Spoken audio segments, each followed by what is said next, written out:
The past weeks, I've been doing some much overdue listening and reading and watching and observing. And three specific topics continue to emerge again and again and again. And I wanted to share those with you. And they're by no means exhaustive, but these are the three things that continue to show up again for me as I look and as I try to make sense of things going on all over the world right now. The first is the difference between shame and shaming. I'll give an example. I was watching a television show last week about time travel. And at some point in time, they went back to the time of the suffragettes in the 1920s in the US.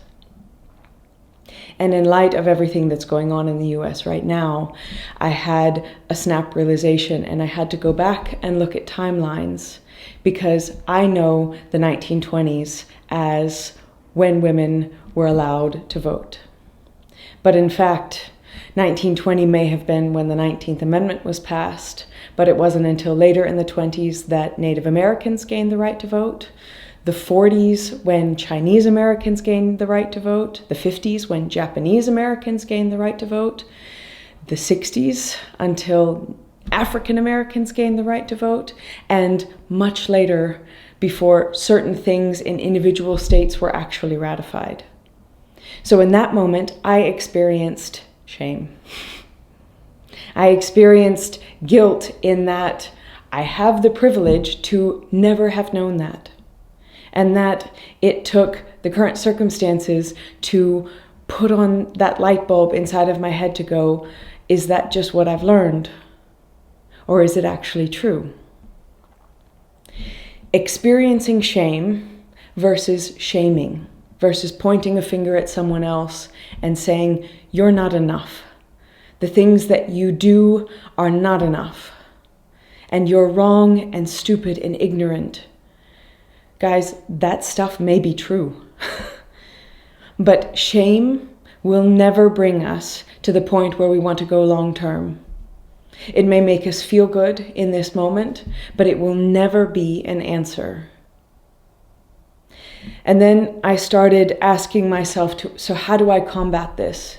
Because right now, what I'm seeing on all sides and from so many different directions, and this is not limited to what's going on in the US, but in countries all over the world, that there are people that are saying brilliant things, but the energy behind it is one of shaming or of hatred or anger.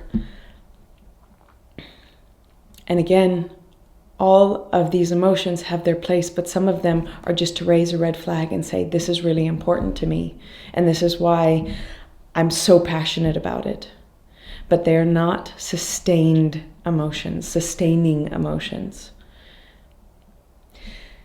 Then I started asking, so how do I experience this? Because I'm also hearing people that are saying really crappy things. They're saying it poorly or not well, but I'm feeling a vulnerability there. I'm feeling a desperation to understand, to connect. And so the second thing that comes up again and again is listening from the heart. It's something that I just had a refresher in listening to Steve Hardison, who's another coach in the US. And he was talking specifically about, yes, there is a beauty of listening with our ears and with our minds, but until we truly learn to listen with our hearts, we will never begin to deeply connect. And that is what I see from every different aspect, is a longing for connection. And with that, then I asked myself, how do we get to that place? And it's having true curiosity. And it's counterintuitive in a way because it's slowing down a little bit. It's not jumping to say, this is what you mean, and I see. It's to ask, I see this. Is this right? Can we open a dialogue? And I'm by no means saying put on the brakes to all of the progress that is happening right now. What I'm saying is slow to judgment and quick to curiosity. listening from your heart, seeing when things don't align, checking yourself for whether or not you are shaming someone else or projecting hatred or anger in another direction, and instead asking, is there a way that I can do this with love?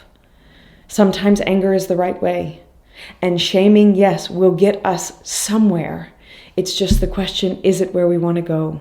And will it get there for long term, the fastest and the most unifying that we possibly can? So these have been my thoughts. They are open for dialogue and discussion. By no means are they solidified, but they are works in progress.